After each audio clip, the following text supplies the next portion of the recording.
Superstar Rajesh Khanna अपनी professional life को लेकर जितना खबरों में रहे उतना ही वो पर्सनल लाइफ को लेकर छाए रहे। राजेश खन्ना की तगड़ी फैन फॉलोइंग थी, फीमेल फैन उन पर जान छिड़कती थी। किसी ने तो उन्हें खून से लेटर लिखकर भेजा था। 2012 में राजेश खन्ना इस दुनिया को छोड़कर चले गए थे।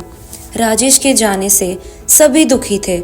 राजेश खन्ना के बेस्ट फ्रेंड भूपेश रसीन ने एक्टर के आखिरी दिन के बारे में बताया था। जूम एंटरटेनमेंट से बातचीत में उन्होंने कहा था, वो दिन मेरी जिंदगी का सबसे दुखी दिन था। मुझे याद है कि मैं और अक्षय कुमार उनके पैरों के पास थे और उनकी पर्स ट्रिप हो रही थी। उनके दूसरी तरफ थी डिम्पल, उनकी बेटी के पास खड़ी थी।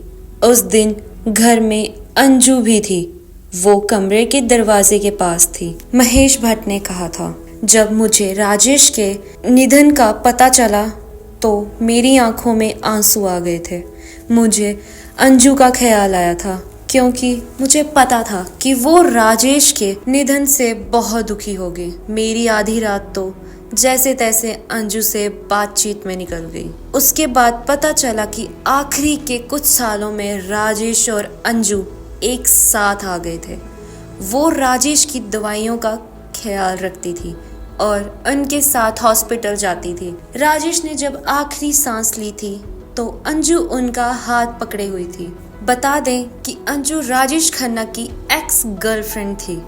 रिपोर्ट्स के मुताबिक दोनों का रिलेशन 7 साल तक का था। ऐसा कहा जाता था कि राजेश और अंजू लिविंग रिलेशनशिप में थे, लेकिन फिर दोनों अलग हो गए थे क्योंकि राजेश नहीं चाहते थे कि अंजू फिल्मों में काम करे।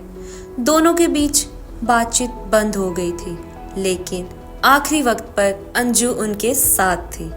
अंजू से अलग होने के बाद राजेश ने डिम्पल कपाड़िया से शादी कर ली थी।